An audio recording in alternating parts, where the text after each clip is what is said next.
Weirding Way Media.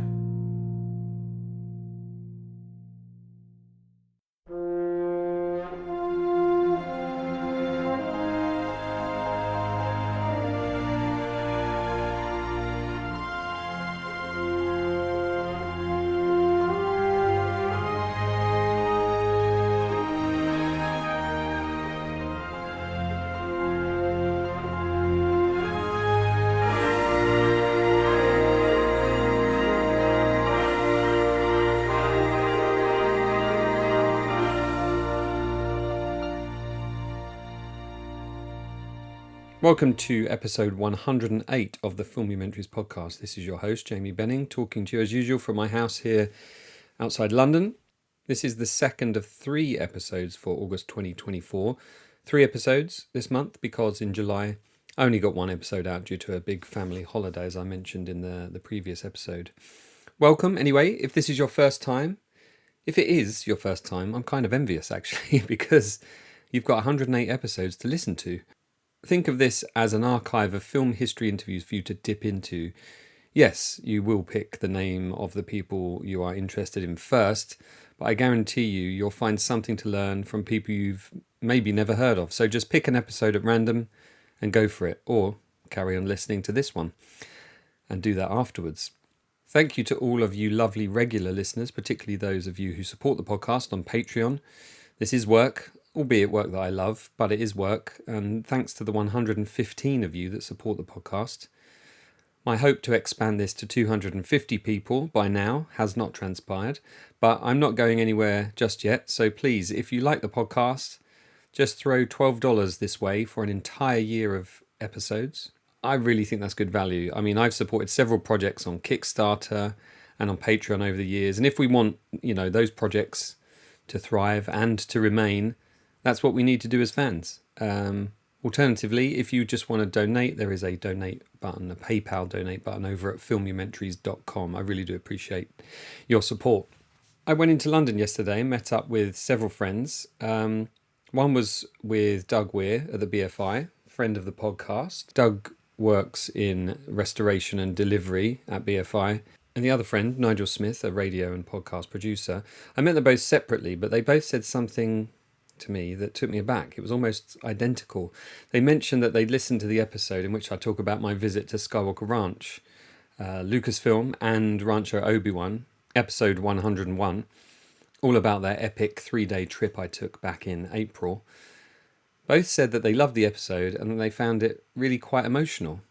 So Nigel Smith, who works in podcasting, as I said, also does guided cinema-related tours in London. Look up Nigel, find him on the show notes, actually. I'll pop in there. And Doug are becoming good friends. And Nigel said he was particularly struck by the risk I took, being that vulnerable and open, and it being quite a different episode. And that's not really something I considered, actually. But I was so grateful to both of them. And the amazing news is that particular piece of writing, because I did write that episode, it's led to something very cool indeed. More on that in a future episode. But huge thanks to both Doug and to Nigel. And also to Mark Berman, ex-BBC producer, who I also met up with yesterday for lunch, who said in a WhatsApp after we left lunch, "Lovely to meet up, really glad all your hard graft has paid dividends. Keep at it, you've worked long and hard for it." Now, I can't tell you how much I appreciate those words from Doug and Nigel and Mark. I respect all of them. And Mark, in particular, supported me a lot at the start of this little venture of mine. He put me in touch with Nilo, for instance, and I think Dennis Muir and a bunch of people at the beginning there, and kind of pointed me in directions I didn't really know about at the time. He's an incredibly intelligent and talented producer. So to hear those words from him really does mean something. And, I have real respect for Doug and for Nigel's work too. And yeah, I don't know, I came out of it just feeling quite buoyant. So thanks to all of you who've taken the time to review the podcast. I think the last review was left in June 2024. So if you could take 2 minutes to leave a review, I'd really appreciate it. And it also helps get it to more people's ears. In fact, while we're on the subject of getting the podcast out there more, I'm getting close to the idea of looking into working with someone on this podcast. Maybe someone to manage the kind of social media side of it, or post them on YouTube and Because, once I've done the recording, I then edit the recording, I write the intro, I read the intro, I edit the intro in, I then have to make a graphic thumbnail for the podcast, do the show notes, post it on the podcast platform, obviously adding details on where the adverts need to go and any jingles before and after and the music.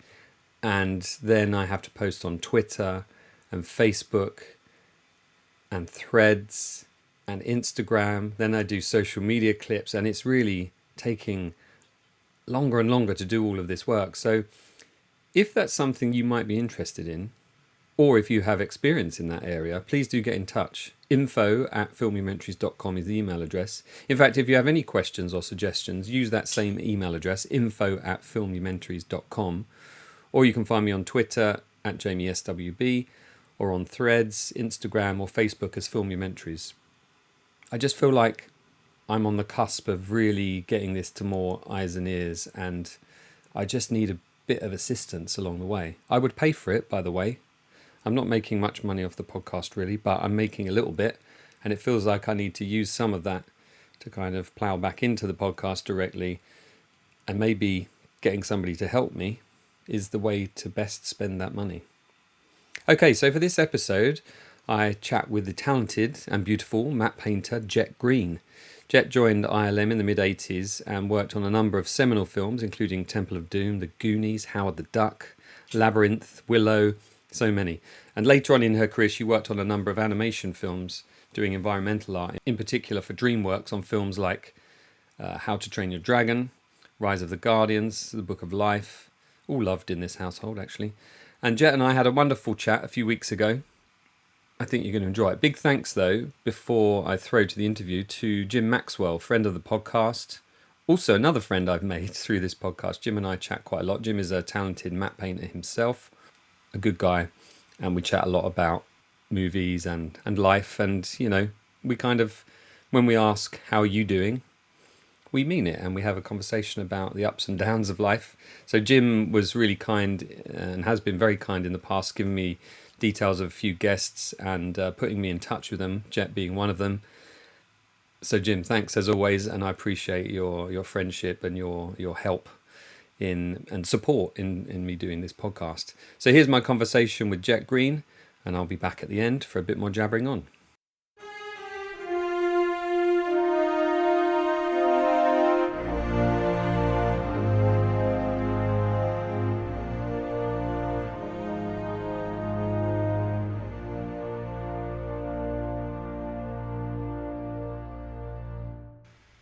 Jett, did you grow up in a creative household? Most kids kind of start their lives loving drawing and loving painting, and something happens along the way. Maybe it's something to do with having parents that encourage it or not. Were you in a house that encouraged creativity? Yeah, my parents, it wasn't like they encouraged it. They just weren't very disciplined with me. And so they were really they didn't have a lot of rules and regulations like, oh no, don't mess this up. I have pictures of me with a wall behind me that my sisters and I just drew all over the wall. And my parents did not get mad at us for that creativity. That started really like when I was super young, like 3. Mm. Yeah, and I think a lot of parents do struggle with that. Oh, it's a bit messy getting the paints out, and we're going to have to tidy up afterwards. Let's not make a mess. But part of being creative is making a mess, isn't it? And, Totally. starting from that start point. I'm sure that's probably still the case for you now. You get messy, right? It's part of Oh the yeah. process. I call it the hurricane is coming through. Don't come in the house. It's like, but yeah, I basically grew up in a messy house. My parents grew up wealthy with servants Mm, in China. mm, And so this is my excuse for them of not really being super disciplined around tidiness because they were used to people being tidy for them. mm. Was that Shanghai then? Yes. Did I read that right? Yeah, I thought I'd read that somewhere. Yeah, I visited Shanghai a bunch of times actually, and there is a real kind of disparity, well, as there is in almost every city now, but between the rich and the poor, and you do see some of the former kind of opulence of Shanghai. Did you ever go there yourself? You weren't born there at all, were you? That was when they No, came over my here. mother was born there, Right. and this is before the 40s. Mm, When it was a whole British colony and European, and everybody met there and they were wealthy, people looking to, they could be wealthy there mm, mm. because I guess everything was cheaper. Yeah, yeah. It's weird, Shanghai. There, you go down some streets and you feel like you're in Paris. There is that kind of European influence there. Anyway, moving on from that part. So you're a Yes. kid, you're drawing on the walls. At school, were you kind of seen as a gifted kid in terms of art? No, I actually didn't do well in, to me, I mean, I got C's. Maybe I got a B in art or something, but I wasn't very good in comprehension and uh, reading and things like that. And I was just like an average kid, and I did little art projects at home, but I was not the class artist. And I do have a memory of, it was probably in fifth grade, we had to do a drawing of an object, and I did something in oil pastels. I did like a Kool-Aid pitcher Mm. that was ceramic. I brought it to class, and some of the students, they said to me, "You didn't do that. Your mother did that." And I said, "No," and so that's the kind of feedback I got Mm. was, I was a little girl, and there were, I think the boy girl thing, there was more support for boys. Mm. Um, but I didn't notice that as a child. I just knew what I knew and I did what I did, but that didn't stop me. And I also had another experience in like first grade. We had to do portraits, and the portrait I did, I messed it up, and I ended up coloring it in. My face was completely red, like solid red, and the teacher held it up in front of the class and said, "Who did this?" And everybody started laughing, and I was like so embarrassed. But these kinds of things didn't stop me. Mm. So I just want to say that. And then, my parents were just pretty easygoing, and I was kind of playful, and they were more intense on my older sister and my two older sisters. My older sister, she was into math and Mm. was constantly, she focused on math, math, math, and she should have been an artist too. Really? Yeah, it's interesting, isn't it? The sort of value people put into different kind of abilities that people have. Did you then go on to college, to an art college, to kind of, find your way? I started at City College just taking art classes because I started drawing just on my own in a sketchbook, and I got influenced and inspired by an older guy. He was probably like 7 years older than me, a friend of the family's, who went to art center, and I just fell in love. His work was so stunning. Mm. I started just drawing on my own little objects, like a shoe, and I could draw. Like I just, it looked good right off, and I was in high school. Yeah, I wonder if that ability to draw has something to do with the ability that some people have and some people don't, which is to be able to hold the concept of a 3D image in their head. Yeah. I'm not a good artist at all, but I, to a certain extent, think I'm a visual person. I'm an editor in live TV and I direct a little bit as well.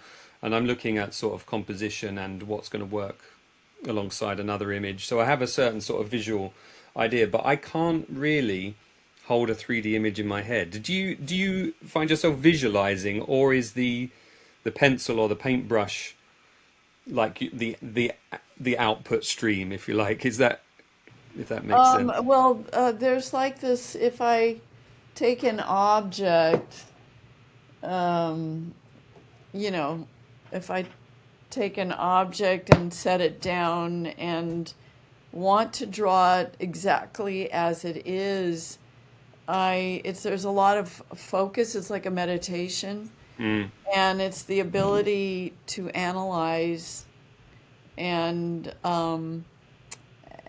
then um, put it down on a two-dimensional surface. Take this 3D image and analyze it with proportions. And does that make sense? Is that yeah. enough? Yeah, but do you start kind of sketchy, or do you kind of go for the precision immediately? When I was younger, I think I went for the precision. Mm, And then I learned from one of my teachers who was a portrait painter from the 30s and 40s. I learned the traditional way to draw uh, proportionately. mm, Does that make sense? So yeah. really analytical, and you start with lines Yes. and not a grid, but comparison. Mm, And it's almost like for me to really do so, and that's realism. mm, I'm not, I could be expressionistic, but I've been drawn into total realism. There's something about it that really feeds me, mm. makes something look photographic and real. Yeah, I'm looking in front of me now, and not everybody's going to be able to see when I edit this what I'm looking at, and I'll tell you in a moment. But a lot of people will be listening, so I'll describe it. There's this picture, this painting that you did as your test project to get hired at ILM, Oh, right. which is this architectural. It's this building, and there's some grass in the front. It almost looks like a golf course next to it. It looks like a bunker almost, but I think it's not. And there's some people walking through in a path, and then there's this kind of rectangular building going off with some perspective, and there's a flagpole with a flag on it. Now, I'm looking at the painting you did next to it, and it looks, at the resolution I'm looking at it right now, it looks completely real. Um, In fact, I was looking at your painting for a moment and thinking I was looking at the photograph. It's the other way around. But in there, I can see, of course, there are little kind of subtle changes. Like I can see the path on the left. Maybe it reveals a bit more of the path to sort of suggest more of the path there. But your ability to come up with something and produce something photorealistic kind of boggles my mind. But that was what was expected of you as a way to get to ILM, because the competition you were up against at that time, although that precision may not be needed in a movie, because obviously you can have sort of broader brush strokes and things for some of those matte paintings. But did you feel hugely pressured to get this like 100% right? And how long did it take you to create this painting? Well, they gave me a month to do it. And there are some secret tools that matte painters that we were traditionally artists, painters, not computerized. Mm, This is of course, all yeah. with painting. We have tools that make us look like magicians, and one of those tools is photography and a slide projector. And so that test was the first time, and Frank Ordaz, are you familiar with Frank Yeah. Ordaz? Hmm. He was one of my guy friends at the time, and he was a brother. And he's the one who said, "Hey, you have an opportunity here, and would you like to try out for the job?" And Mm, then when I got that photograph in the mail, and I said, "Frank, I don't know how I'm going to do this in a month." this is basically fucking scary, Yeah. and but I had all of the skills to understand color theory and values and all of that comparison. It's like multitudes of understanding of how to make something look real with values and color theory. But the one thing about drawing something like what you're looking at to go fast, I mean, get it done in a month or just a few days, you take a picture of it, make a slide, and get your slide projector and project it onto the surface. And Hmm. that's all your drawing is right there. That's how I did it as fast as I did. And how, I was very precise with every square inch. I did not paint that painting like where there was breathing room to, oh, this is so beautiful. What a beautiful, this is a technical focus, almost like going into surgery. And so you asked me, what did you ask me? You asked me how did I do that, right? And Yeah. a lot of it is the tools, the slide projector, but even with a slide projector, when you're Yeah. projecting, the lines are not straight. It can be warped because of the lens. At the time, it was not iPhones, it was cameras, Canon camera, and the lines are a little warped because of a 50 millimeter lens. So I had to go in there with a T-square, and all of my lines on that building had to be done with a T-square, although I was projecting it. Does that Mm. make sense? Yeah, it And does. But yeah, the thing is, so like, even with that kind of tracing, using the projector, that's just the very first step. I mean, just getting that level of detail and the suggestion of light and where the light's falling and the textures and all of that stuff. I mean, they're all completely different disciplines to just being able to draw well. yes, and as I learned from that one portrait painter, his name was Ted Lucas. And he was like an old guy. He looked like Yoda.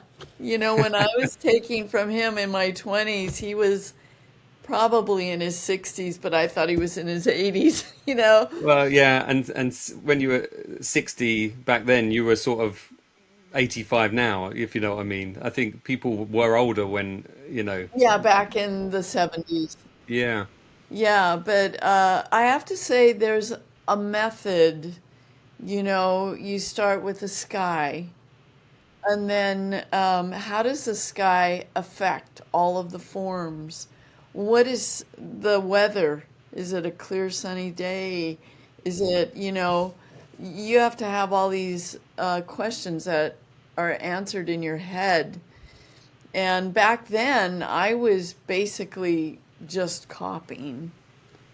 Mm. And I just knew how to match every single color perfectly. And that means if this one doesn't look right, if I'm still thinking in my head, no, it doesn't match, and then I had a photograph of that to, Mm. look at my color. I was like I said, in surgery.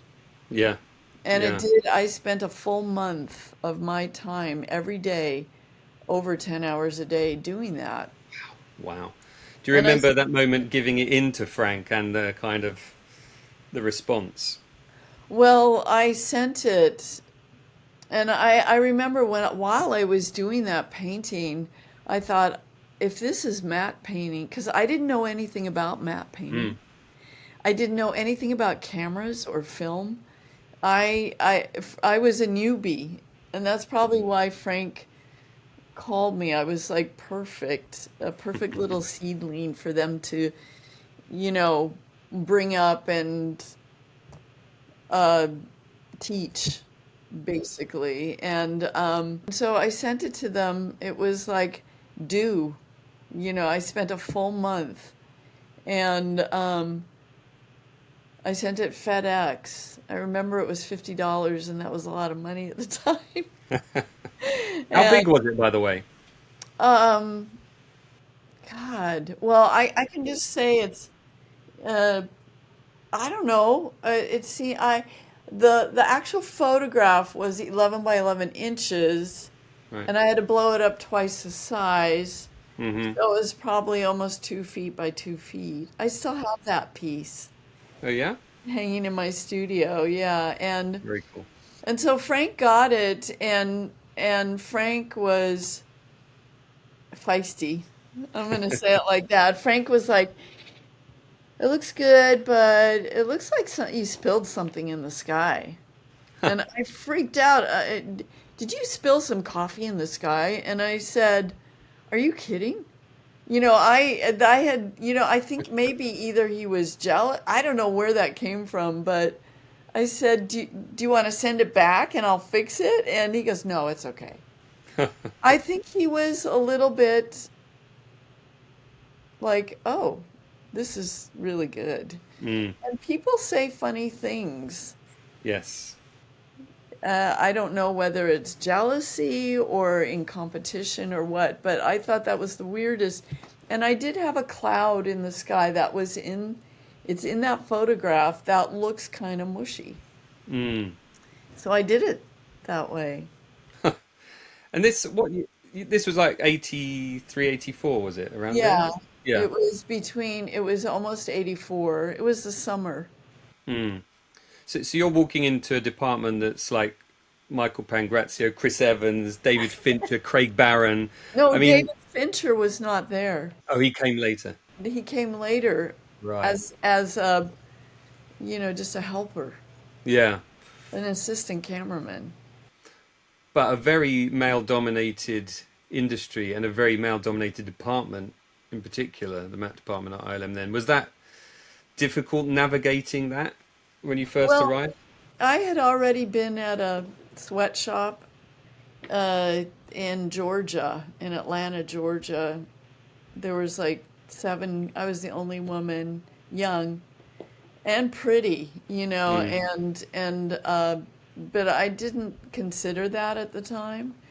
And I think I felt really comfortable with men and Mm. guys because my dad and I had a great relationship.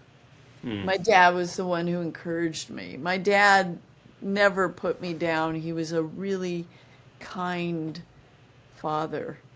And Important. so I was not intimidated by guys. Mm. And I actually felt more comfortable with guys than girls. Yeah, I think you mentioned in another interview that I read that there was that they felt like brothers to you, big brothers in a way, I guess some of them, because they were there before you and they kind of Yeah. mentored you. Was there anyone in particular whose work you admired amongst that group? Well, Michael Pangrazio, I find he was incredible, like genius. When I think of genius, I think of somebody he was never wrong. He Mm. would say, we need to do this, this, and this. He was always right. And there was one time I argued with him a couple of years later, and he said, he was like, well, are you questioning me?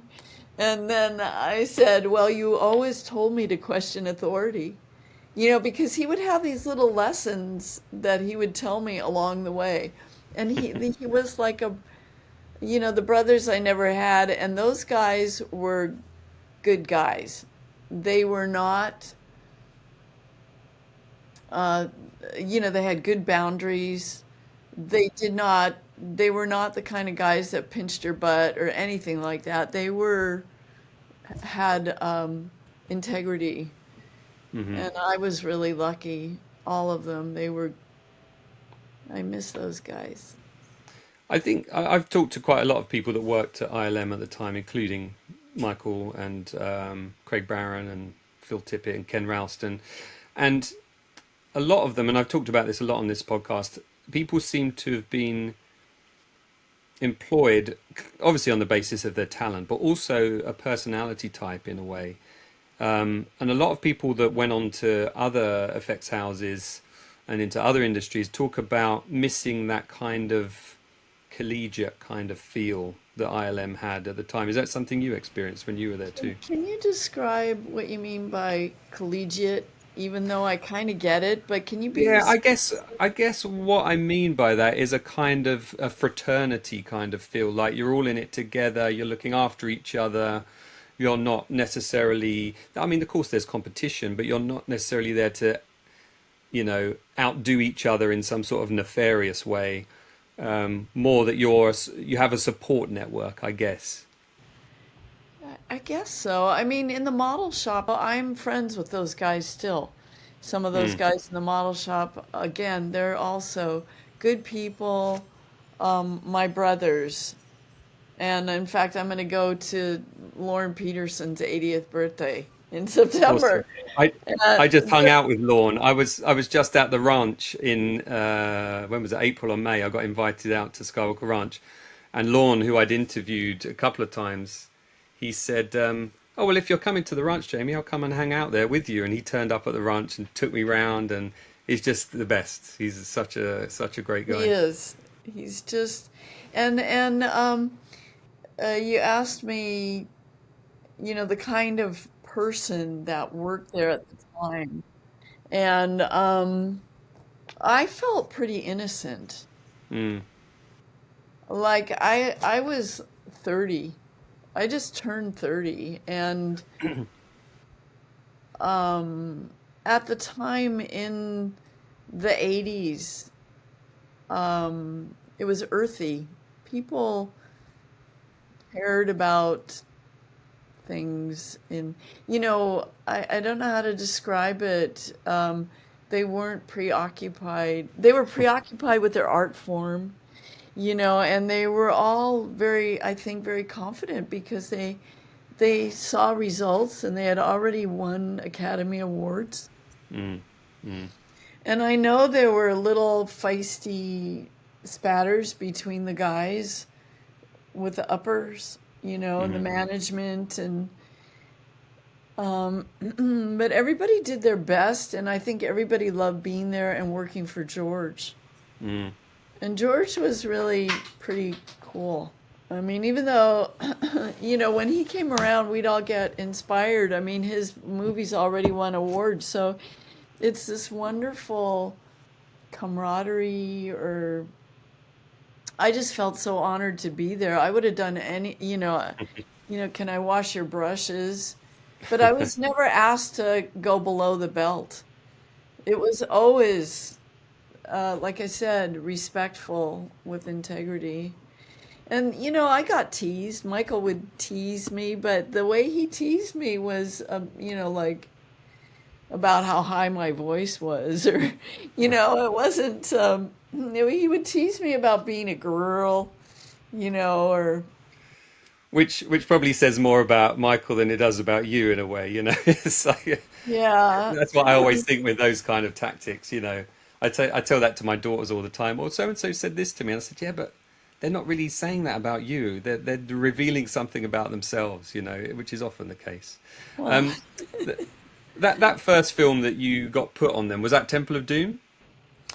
the very first matte painting piece I did was for Star Trek 3. Uh, Three, yeah, And yeah.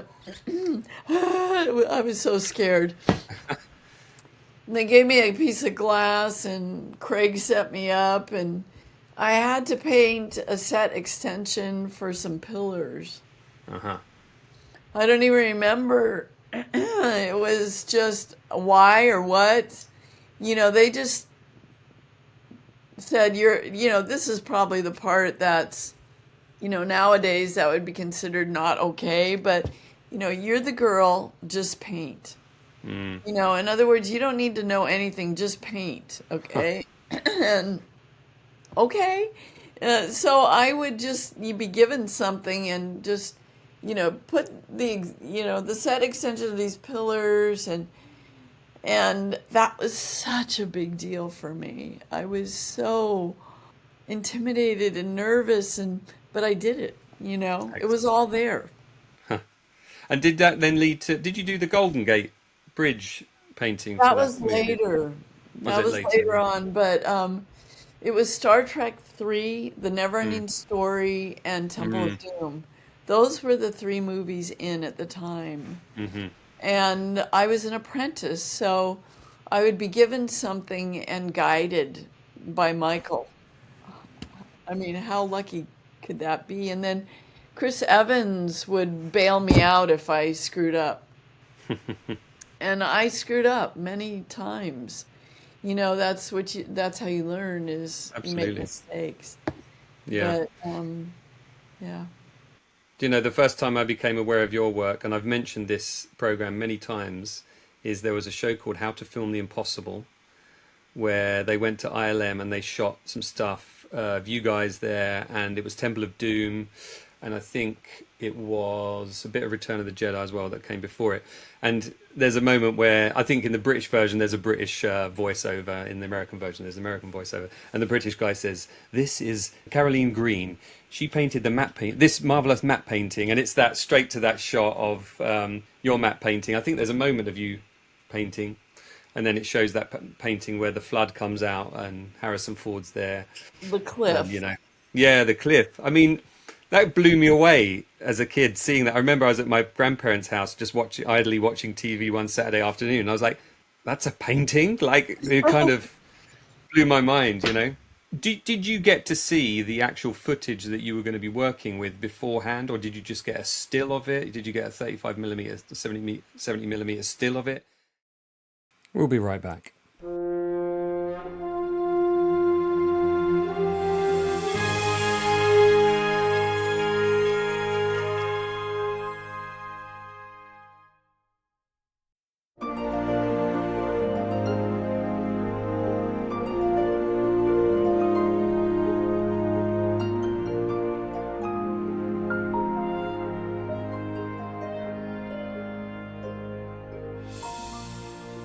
And back to the conversation.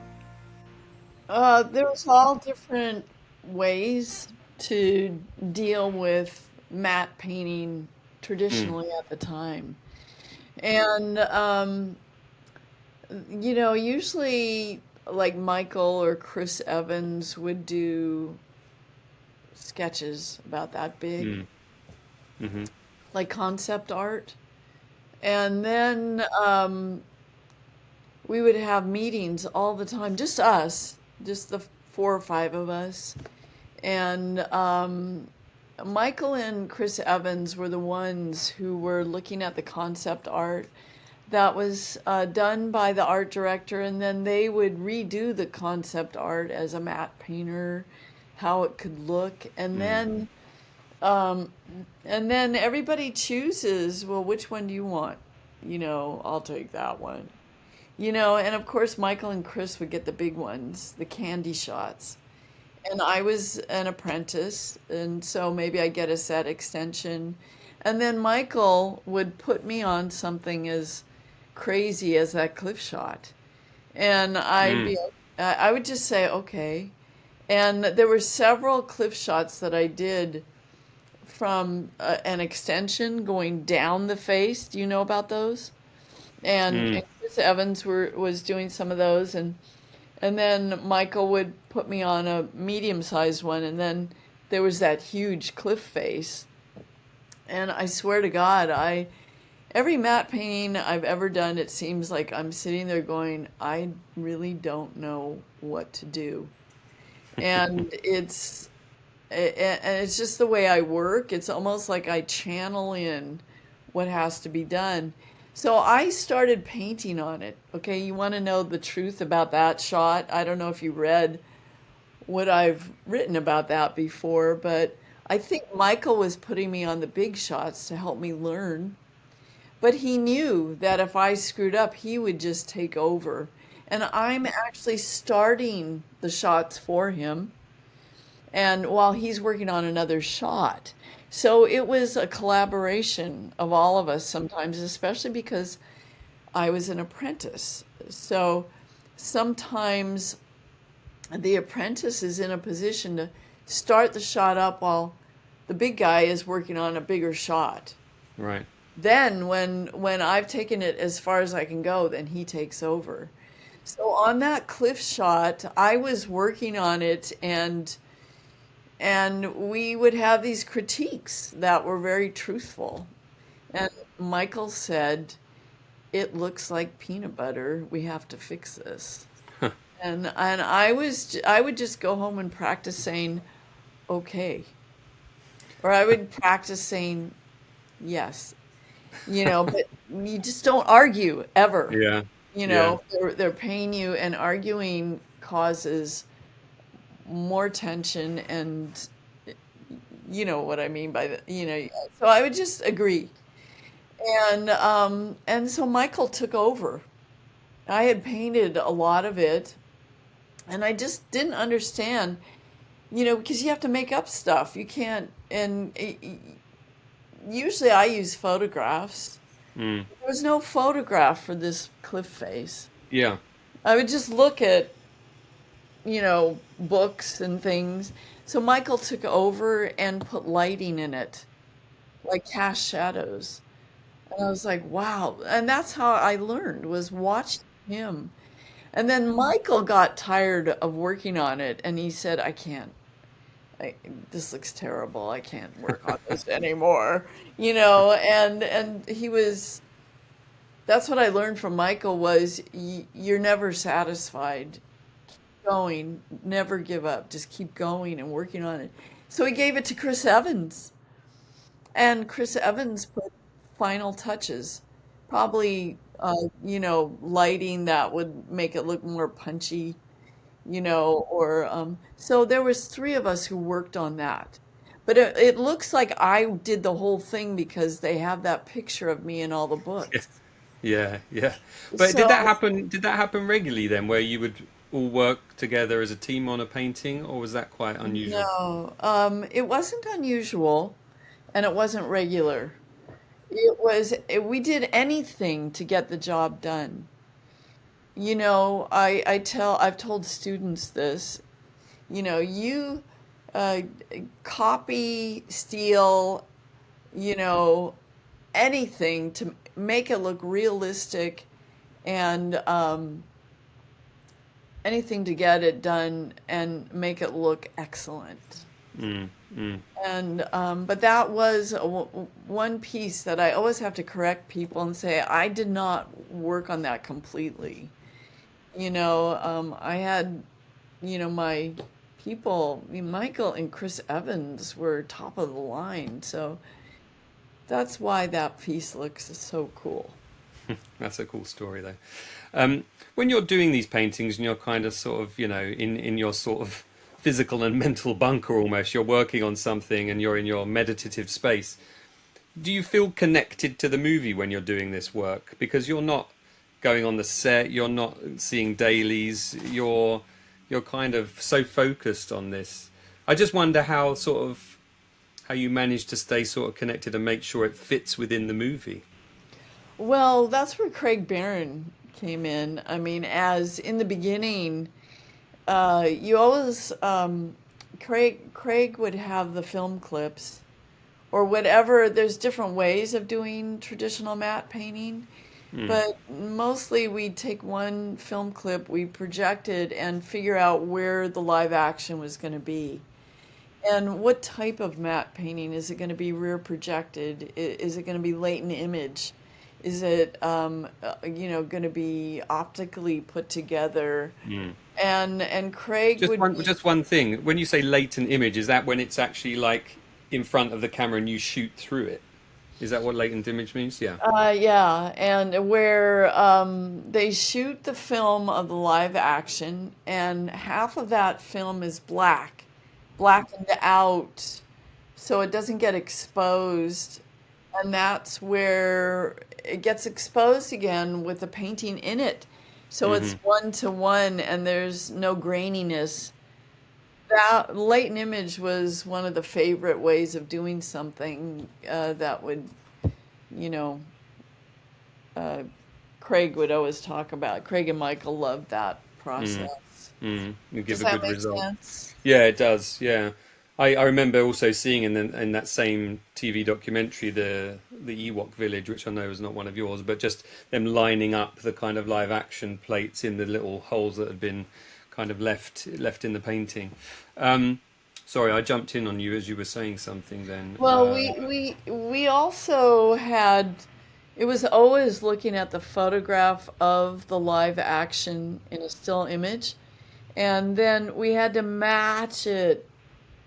Here's the live action, and then you have to match it exactly up so that it's, there's, you cannot see the line, the matte line. That we painted so that no one knew that it was painted. And that's what I'm learning now as a fine artist. It's okay. You can have brushstrokes now, Jet. mm, mm.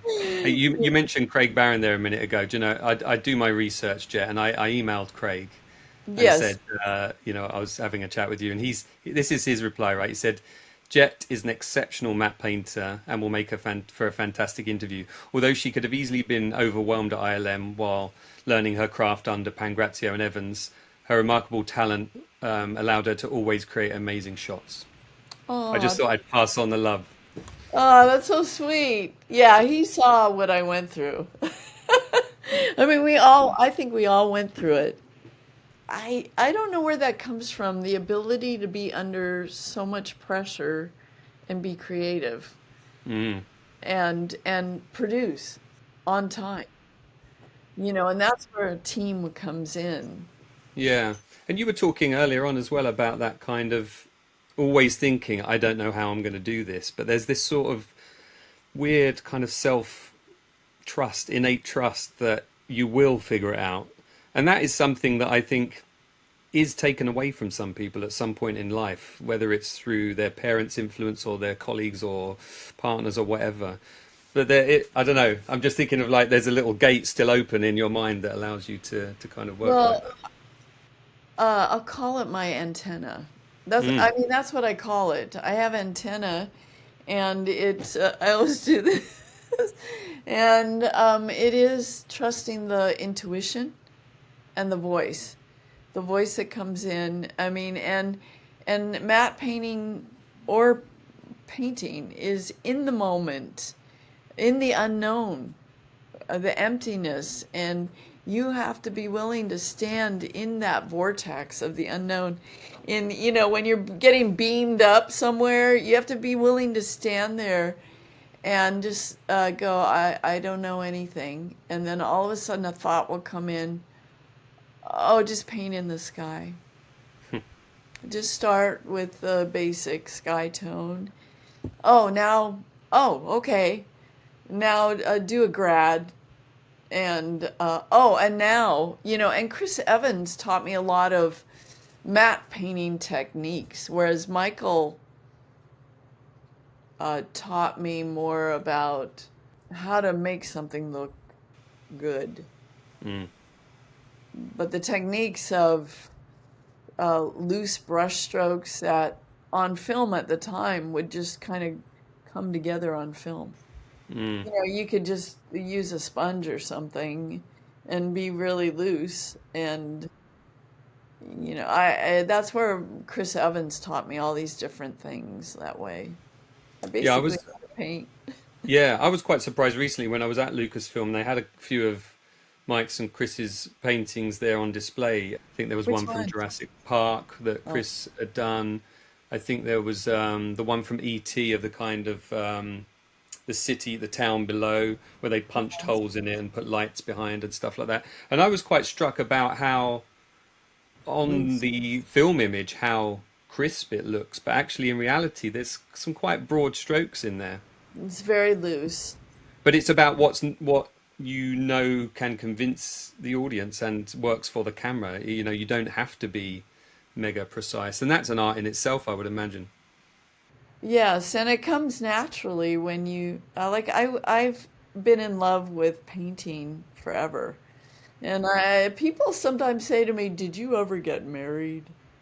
And I go, "Oh, I didn't know." But I do tell them I feel like I got married to this creativity, the painting, Mm, art, when I was 19. I just mm, fell in love with this process.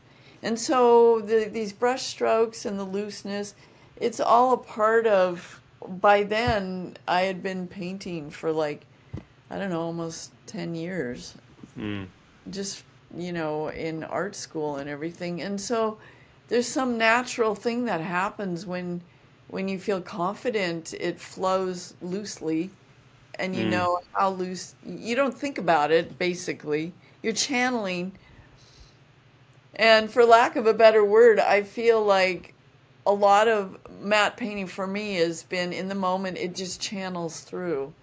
mm. And that's Was why it there was, a... yeah. Go on, sorry.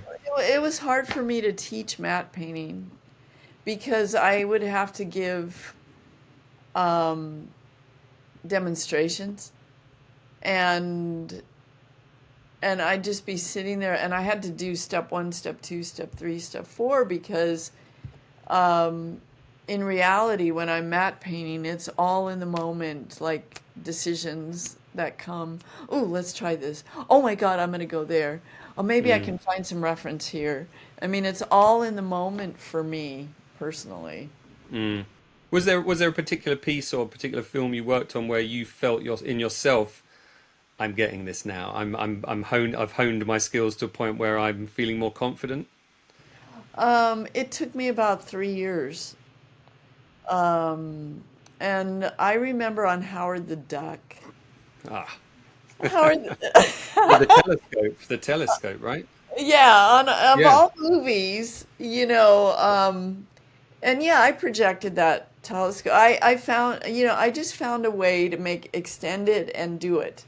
Mm, And I either used a photograph, projected it. I don't know. I must have used something that was on the set. Whatever decision making I did on my own. And Michael and Chris, they were not there to help me. And I remember Dennis Muren said to me, "You're, basically." I don't remember in his words, but paraphrasing him is that I was getting it, that it was looking good. Dennis would have probably said, "Oh, that's pretty neat," or something like that. I don't know. I would have remembered if he had said neat, because He that's does my say that word word quite a lot. I too. like it when he says that word, because it's beyond neat what he's usually talking about. Um, Yeah, that was a big deal. oh, that's great. And I've spoken to like editors before who have to do their work and then have to kind of step back from it. Even some of them even leave the room and like wind it back one like 30 seconds, hit play, leave the room, and then walk back in to just kind of get that immediate feedback from it. Is there something you do with regards to your work? Do you step away? Do you leave the room? Do you go and have a cup of tea to kind of get those fresh eyes on it? Well,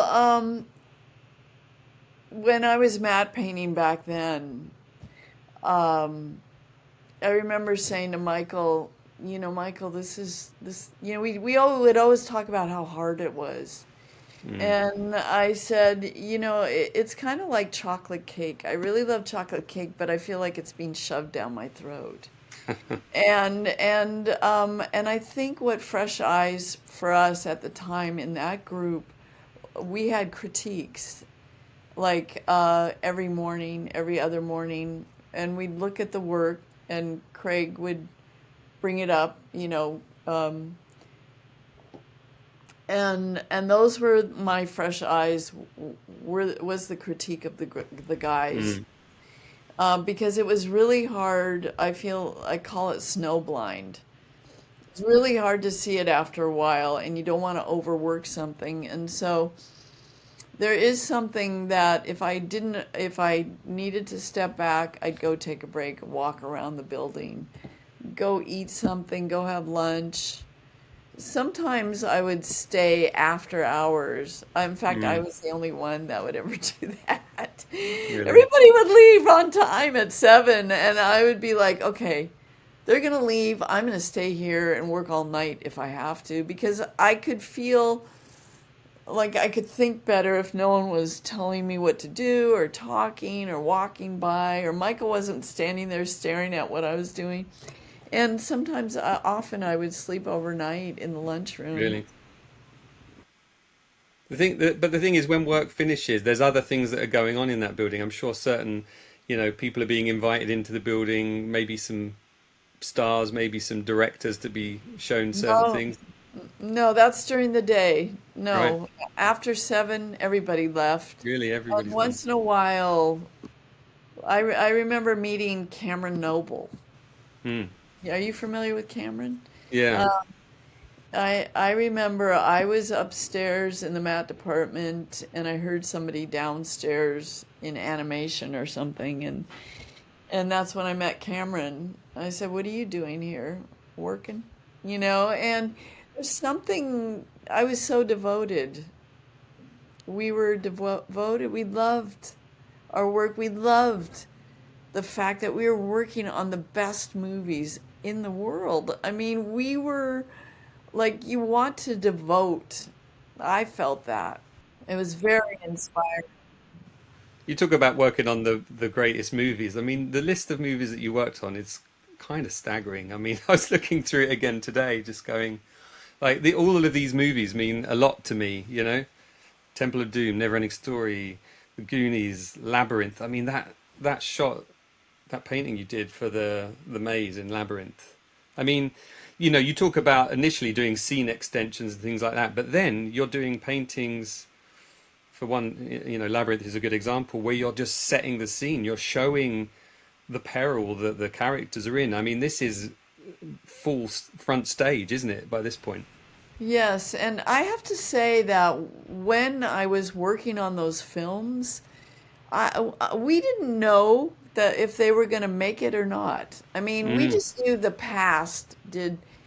George Lucas, oh yes, this is cool. mm, Star Wars and everything. I came after Star Wars. mm, But still, like Goonies and Howard the Duck and NeverEnding Story, we were just kind of Michael would just ho hum it. He would be like, "Oh, this is gonna be a stinker," and it wasn't like, "Oh my God, we're gonna work on one of the most popular movies of all time." No, it was more like, if we worked on Indiana Jones, then we knew it was going to be good. mm. Stuff like Goonies that became so popular, even Howard the Duck.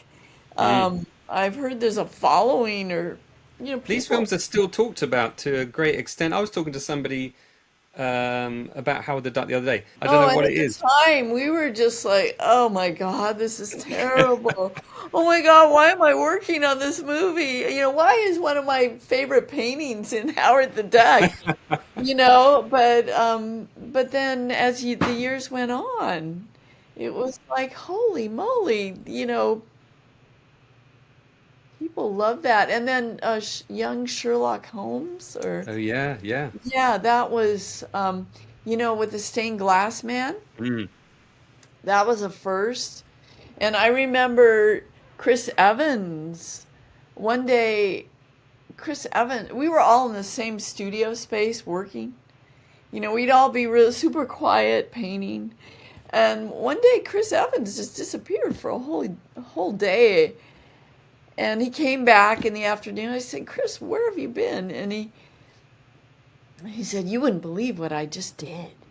All day, I tested a Wacom tablet." I said, "Well, what's that?" And he said, uh, he said, "We're going to be able to paint on a computer, where you can work on a computer." And I just said, "No fucking way in hell am I ever going to work on." I was so pissed off on a computer. Never, ever, ever.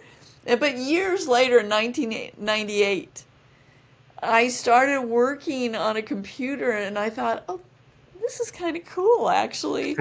It only takes me a second to do a grad where it used to take me 3 days, Yeah. with an airbrush. And I don't have any paint on my clothes. And I So faster really, and cleaner, yeah. I slowly fell in love with the whole Photoshop process. Did you feel a kind of a tide kind of pushing you in that direction that you had to become a digital artist? Or were you late to it? Did you kind of finally give in at some point? Yes, I needed, I needed a job. I think I took 9 years off and I went into performance and studying acting and singing and dance and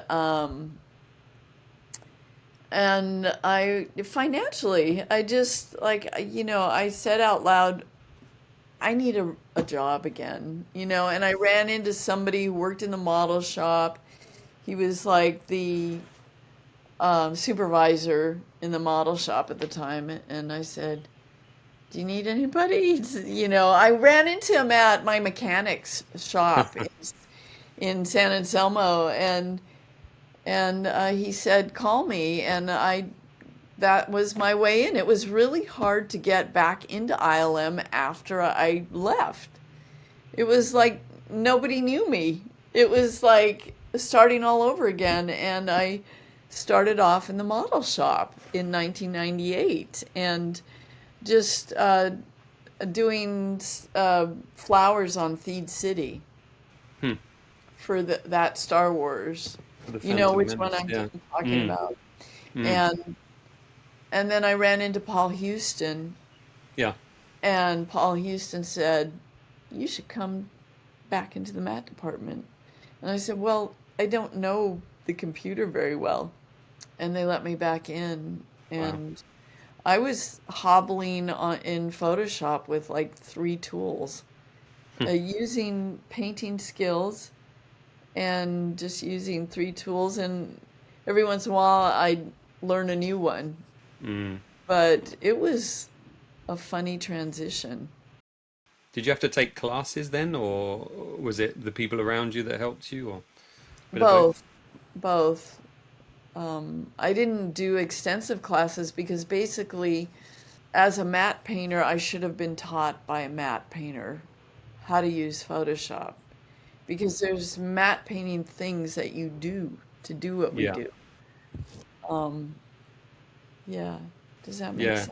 It does, yeah. I'm just thinking in terms of like editing. I know going from like a film bench to a computer piece of computer software, some of those early ones, they tried to replicate like a Chem or a Steenbeck film bench with the tool, how you would spool through it. So they were sort of translating those tools into the computer world, and I think it took some time until Avid and Final Cut and people like that kind of said, okay, we can leave that stuff behind now because we don't have any people that worked on film anymore that we're teaching. We're just going to go from those tools. But I would imagine that transition for you, probably looking at those familiar looking tools, those icons like a paintbrush and a pencil, Just was the the only way to selection begin. tool.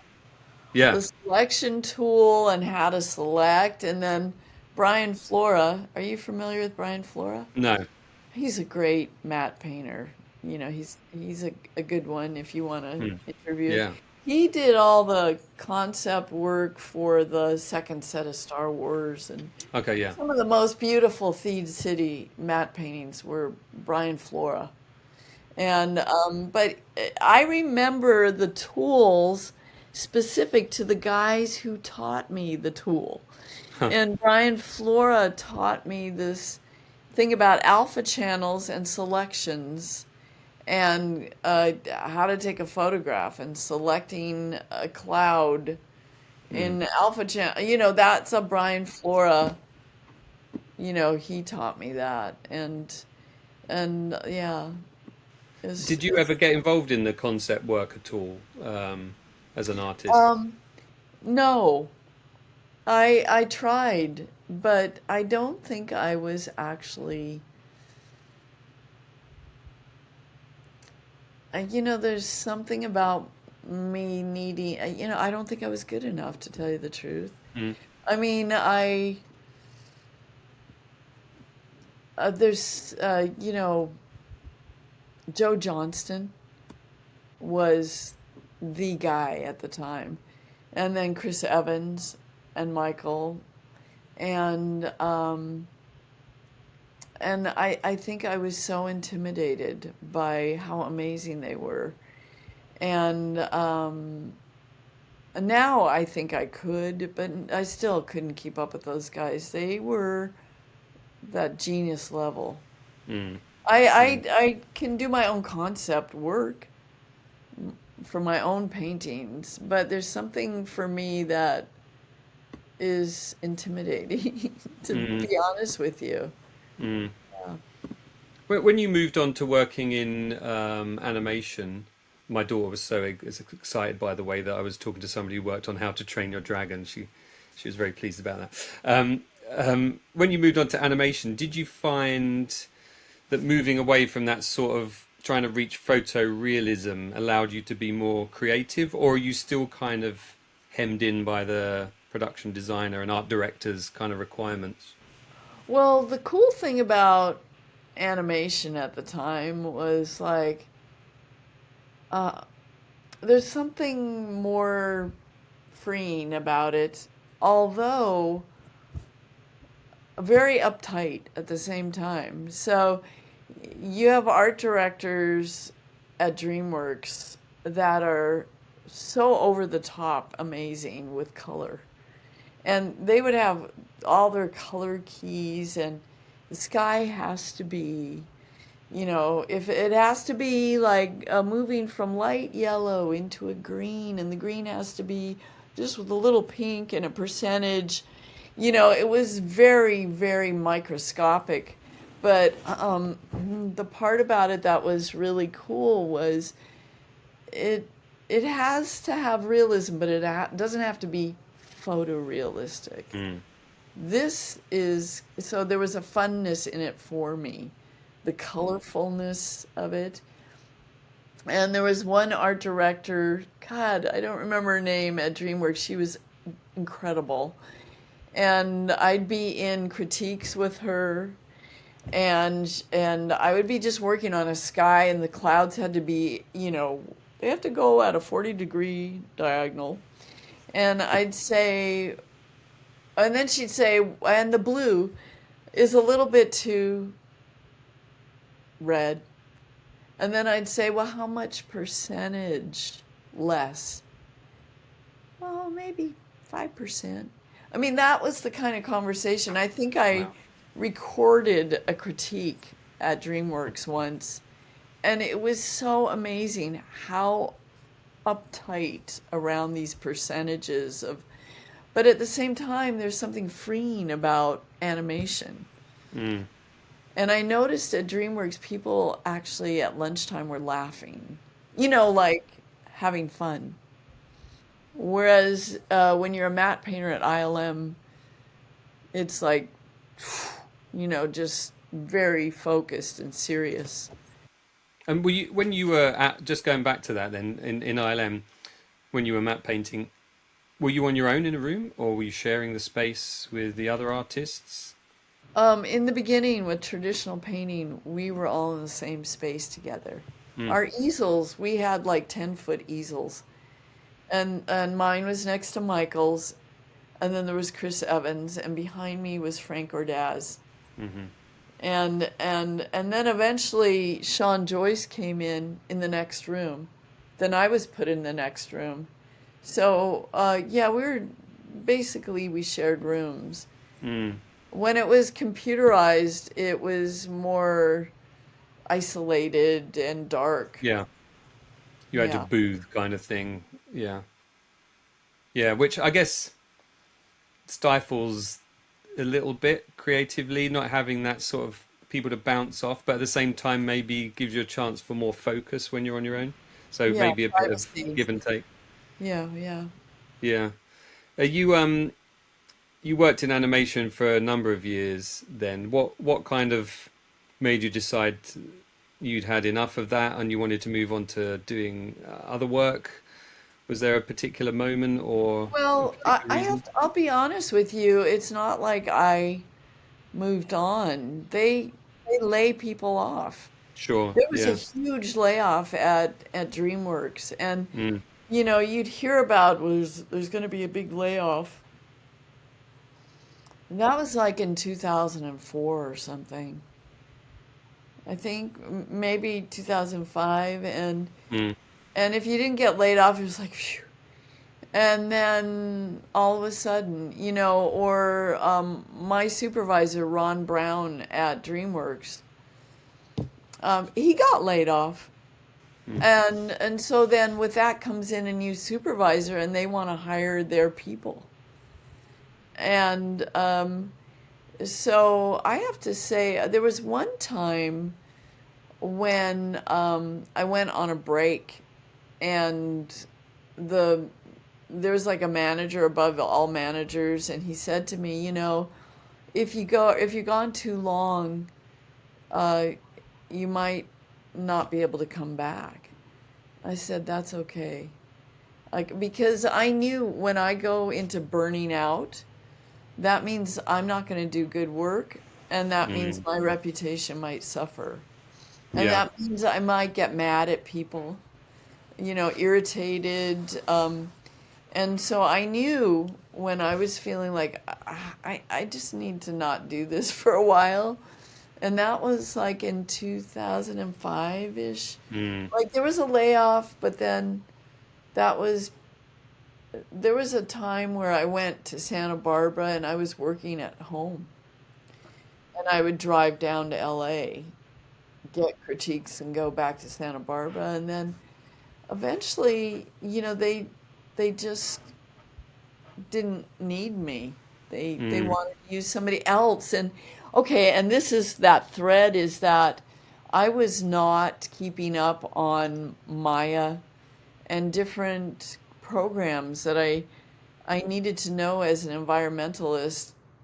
If I had kept up on the programs like Maya and all these different nuke at the time, I might still have a job, you know, but I just didn't feel like it was my true love. And I actually learned nuke, and I actually was learning Maya, and I thought, well, this is pretty cool. But I couldn't see myself sitting in front of a computer for the rest of my life. And I really wanted to get back to fine art and painting. Mm. I mean, Mm. I went into matte painting just because I knew I'd be painting every day. Yeah. Yeah. I loved painting, so I took a chance and left. Mm. And where do we find you now, Jet? Where are you, and what are you doing now, and where are you now? I'm living on Maui, and I'm actually a part of a gallery, a Viewpoints gallery, and I show my work there. And I do large paintings, like I think the largest one I'm working on now is 6 by 5 feet, and the other ones are 3 by 7 feet or 6 by 4 feet, and they're usually landscapes. And I'm working on a portrait of the Hawaiian royalty for the November show, and they're all oil paintings. And you know what's really fascinating to me? Because I all these years I haven't really grown the fine artist in me. I'm a matte painter. So what I hear people say is, "Oh my God, it looks so realistic," but when I get close up on it, it's really loose. And I just go, "Oh shit, I'm matte painting as a fine artist." I mean, it's innate in me. Mm. And so my goal is to loosen up more and, let it breathe more. It's okay. Doesn't have to be super photorealistic. But I love it. I mean, I this gallery, Viewpoints Gallery, is in Makawao, Hawaii, and on Maui. And the owners of the gallery, Joelle and Oliver, are wonderful people. And they give me critiques, if they don't think something's right. And I go, okay, and I appreciate their very positive input and support. It And sounds like you found yourself in a good place there. yeah, I sold one big one and one little one, and I've been there a year. So wish me good luck. I really, it's a lot of work, and I do love painting in oils. Yeah, thanks to matte painting, I've learned so much. Well, I do wish you the best of luck, and I appreciate you talking to me today. And I know people are going to have a real thrill listening back to this because your work is very much admired, Jet. The stuff that we have on our Blu-ray collections and things. And I look forward to seeing more of your work because I've checked out your website as well. So, if you do, you want to just mention the website as well that people can find your work as well, Um, or I can put it in the show notes. That's fine if you yeah, don't. you can put it in the show notes. I mean, I've got a matte painting website, and then I've got some fine artwork on Saatchi, and then at Viewpoints Gallery, they just recently told me they're going to put my work on their website. That's probably going to be in a few months, and they have a movie of all of the work, and you'll see my paintings in that movie if you want me to send you that link. Yeah, that would be cool. That would be great. Well, it's been so cool talking to you. You have great questions. That was great. I'm just going to hit stop record now because I don't want to screw Okay. this up.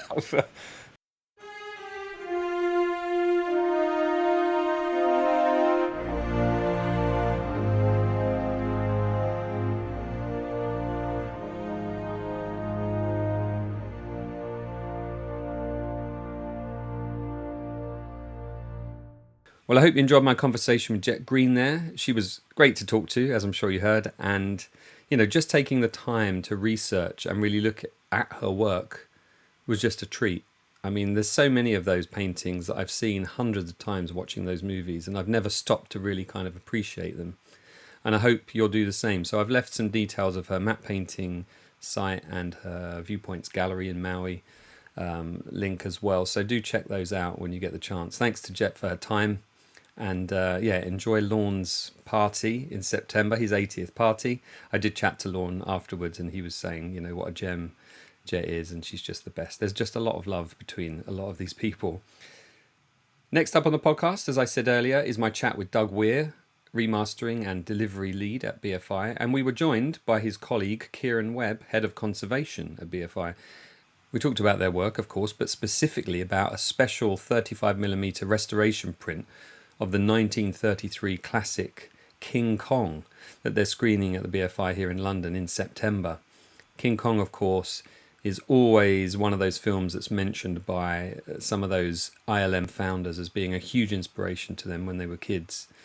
Obviously, 1933 was a long time before they were born, but it has been in the cinemas and it's been on TV over those decades that they were growing up. So yeah, a real treat to talk about that movie, talk about the complexity of some of the effects, and to talk to Kieran about the restoration project that they've been doing on some of these prints. Really a fascinating area of film for me, and just the importance of that physical medium. After that episode, I have my chat with concept designer and production designer Kevin Jenkins. Kevin worked on Rogue One, he worked on the Star Wars sequels, the Jurassic World films, he did some concept work on The Edge of Tomorrow, he production designed The Acolyte recently, and many, many more. He's got some really good insights into the work that a production designer and a concept designer does. So come back for that one. Keep coming back and keep supporting the podcast if you can. Patreon.com/Jamie Benning. The Filmumentaries podcast was produced, directed, edited, and pretty much everything else by me, Jamie Benning. Music by Michael Hewitt Brown. Check out MB Music, embemusic.com for Michael's work if you want him to collaborate with you on your podcast or your film or TV project. He's a great collaborator, Mike, and a talented musician. Just a reminder that I am interested in looking for potentially an editor, producer, social media person to get involved with the podcast.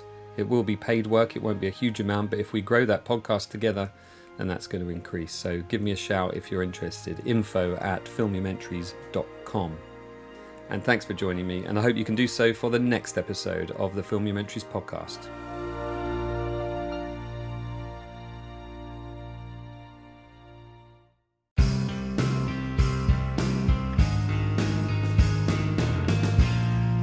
we are being way